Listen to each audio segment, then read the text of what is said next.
புகார் சொன்ன ஆட்கள் மீதெல்லாம் கைது பண்ணியிருக்காங்க. தமிழ்நாட்டில் சவுக்கு சங்கரை கைது பண்ணாங்க. எம்ஆர்கே பன்னீர்செல்வம் மீது மறுபடியும் வழக்கு வருகிறது. கேகேஎஸ்எஸ்ஆர் ராமச்சந்திரன் மீது வருகிறது. தங்கம் தென்னரசு மீது வழக்கு இருக்கிறது.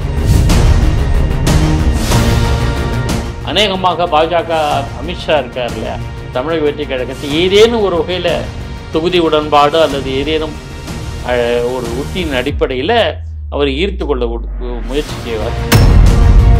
முதல் கட்ட ஆட்சியிலேயே சொன்ன பல வாக்குறுதிகளின் நிறைவேற்றவில்லை என்ற புகார் பரவலாக இருக்கு. மழை நல்லா பெய்யுதுன்னு வச்சுங்களேன், நம்ம மழை இருக்கு ஒன்றும் பண்ண முடியாது. ஆர்ப்பாட்டம் போராட்டம் கையெழுத்து இயக்கமும் அந்த மழையை நிறுத்துவதற்கான ரகசியம் எனக்கு தெரியும்னா சவுடால் வாய் சவுடால் விட முடியும். திமுக தலைமையிலான கூட்டணிகள் கட்சிகள் இவ்வளவு இருக்குல்ல, இந்த அத்தனை கட்சிகளும் கொள்கை கூட்டணிகள் அல்ல. வணக்கம் சார். வணக்கம் ஃபெலிக்ஸ். அமலாக்கத்துறை ரைடு நடத்துறாங்க. திமுக அரசாங்கத்தினுடைய அமைச்சர்கள் மீது எம்எல்ஏக்கள் வீடுகளில் நடத்துறாங்க. இப்போ இதை என்ன திமுக குற்றச்சாட்டு வைக்கிறதுனா, இது அரசியல் பழிவாங்கல் அப்படின்னு குற்றச்சாட்டு வைக்கிறாங்க. தமிழ்நாட்டில் ஏராளமான சம்பவங்கள் இருக்கு. ஸோ இதில் அரசியல் நோக்கம் இல்லைன்னு இல்லை சொல்ல முடியாது. சவுக்கு சங்கரை கைது பண்ணாங்க. நான் பேர் சொல்ல வேண்டாம்னு பார்த்தேன். ஏன்னு பண்ணாங்க? அவர் சவுக்கு சங்கரை அரசாங்கத்துக்கு எதிராக பேசுகிறார். ஸோ அரசியல் நோக்கம் என்றால் இது போன்ற சட்டபூர்வமாக எடுக்கப்படுகிற ரெய்டு அல்லது நடவடிக்கைகள், கைது நடவடிக்கை எதுவாகவும் அரசியல் பின்னணி இருக்கென்றால் அரசியல் பின்னணி தான் இருக்குது, இல்லைன்னு சொல்ல. அதே சமயத்தில் என்னுடைய அடிப்படை கேள்வி, நெருப்பு இல்லாமல் புகையுமா? சும்மா இப்போ தமிழ்நாட்டில் அமைச்சர்கள் 30 பேர் இருக்காங்க, 30க்கும் மேற்பட்ட அமைச்சர்கள். எல்லார் வீட்லேயுமே ரெய்டு நடக்குது, எல்லார் மேலேயுமே வழக்குகள் இருக்குது இல்லையே. செந்தில் பாலாஜி மீது ரெய்டு அதாவது இடி ரெய்டு நடக்குது அப்படின்னா காரணம் இல்லாமல் இல்லையே, புகார் அடிப்படையில் தானே. டாஸ்மாக் ஊழல் புகாரை பற்றி இப்போ பேசுகிறாங்க, காரணம் இல்லாமல் இல்லையா. நம்ம கேட்குறது என்னென்னா, சரி அரசியல் என்று எடுத்துக்கொண்டாலும் கூட காரணம் இல்லாமல் இல்லை.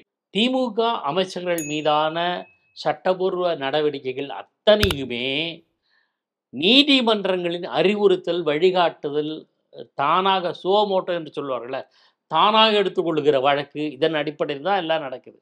சுவமோட்டோவா தன்னிச்சையை எடுத்துக்கிட்டு விசாரிக்கும் போது பல உண்மைகள் வருது. நம்ம அப்படித்தான் பார்க்கணும். அப்போது எல்லாத்துக்குமே அரசியல் காரணமாக எப்படி இருக்க முடியும்? உச்சநீதிமன்றமும் உயர்நீதிமன்றமும் அரசியல் காரணமாக சொல்ல முடியுமா? சொல்றதுக்கு நியாயம் இருக்குமா? இப்போ அமைச்சர்களை மூத்த அமைச்சர்களை கொஞ்சம் தொடர்ந்து பதவி நீக்கம் செஞ்சுட்டு இருந்தாங்க. ஆமாம். ஸோ அப்புறம் இந்த அமைச்சரவையில் மாற்றமும் நடைபெற்றுச்சு. இப்போ இதை மு.க. ஸ்டாலினுடைய ராஜதந்திரம் அப்படின்னு சொல்கிறாங்க. நீக்கப்பட்ட அமைச்சர்கள் அப்படியே ஒன்றும் புகார்களுக்கு அப்பாற்பட்டவர்கள் அல்ல. இன்னும் சில அமைச்சர்கள் இருக்காங்க. எம்ஆர்கே பன்னீர்செல்வம் மீது மறுபடியும் வழக்கு வருகிறது. கேகேஎஸ்எஸ்ஆர் ராமச்சந்திரன் மீது வருகிறது. தங்கம் தென்னரசு மீது வழக்கு இருக்கிறது. இது மாதிரி இன்னும் சில அமைச்சர்கள் மீதான வழக்குகள் இன்னும் இருக்குது. கடும் புகார்களுக்கு ஆளான அமைச்சர்களை நீக்குவது, மாற்றுவது என்பது என்ன ராஜதந்திரம்னு தெரியல. மு.க. ஸ்டாலின் என்ன சொன்னாங்கன்னா, இதுவரைக்கும் நீங்கள் பார்த்த வெர்ஷன் ஒன்று, திராவிட மாடலுடைய வெர்ஷன் 1, இப்போ 2.0 லோடிங் ஆகிட்டு இருக்கு. முதல் கட்ட ஆட்சியிலேயே சொன்ன பல வாக்குறுதிகளை நிறைவேற்றவில்லை என்ற புகார் பரவலாக இருக்கு. கண்ணுக்கு முன்னாடி தெரியுது. நீட்டை ரத்து செய்ய முடியாது, அது அது சாத்தியமற்றது அப்படின்றத எடப்பாடி கவர்மெண்ட் புரிஞ்சுக்கிட்டதா நான் நினைக்கிறேன். உடனே எடப்பாடி கவர்மெண்ட் என்ன பண்ணாங்க, அந்த நீட்டுக்கு தமிழ்நாட்டில் அரசு பள்ளி மாணவர்கள் வாய்ப்பு பறிபோகுது இல்லையா, 7.5% அவர்களுக்கு தமிழ்நாட்டு அரசு பள்ளியில் படித்த மாணவர்களுக்கு மருத்துவக் கல்லூரிகளில் இடம்ங்கிற ஒரு உத்தரவை அவரே பிறப்பித்தார். நம்ம மழை எதிர்த்து ஒன்றும் பண்ண முடியாது. ஆர்ப்பாட்டம் போராட்டம் கையெழுத்து இயக்கமும் அந்த மழையை நிறுத்துவதற்கான ரகசியம் எனக்கு தெரியும்னா சவுடால் வாய் சவுடால் விட முடியாது. ஆனால் கொடை பிடிச்சிட்டு போகலாம்ல, கொடையை பிடித்து கொண்டு போனால் என்னை நான் பாதுகாத்து கொள்ள முடியும். அது மாதிரி ஒரு சுவாரஸ்யமாக என்ன பண்ணார், 7.5% விழுக்காடு இடஒதுக்கீடை பெற்றார். அதுக்கான வழிவகை செய்தார். கூட்டணி என்டிஏ கூட்டணி 2021 இதே தான் இருந்துச்சு. இப்போ இப்பவும் அதே கூட்டணி தான் இருக்குது. ஆனால் மேடைக்கு மேடை முதலமைச்சர் என்ன சொல்லிட்டு இருக்காருன்னா, நாங்கள் கூட்டணியில் ஸ்ட்ராங்காக இருக்கோம், எங்களை வீழ்த்த முடியாது அப்படின்னு சொல்லிட்டு இருக்காரு. ஸோ இவங்க என்டிஏ கூட்டணியை பார்த்து இப்போ பயப்படுறதுக்கான ரீசன் என்ன? திமுக தலைமையிலான கூட்டணிகள் கட்சிகள் இவ்வளோ இருக்குல்ல, இந்த அத்தனை கட்சிகளும் கொள்கை கூட்டணிகள் அல்ல, கொள்கை கூட்டணி அல்ல.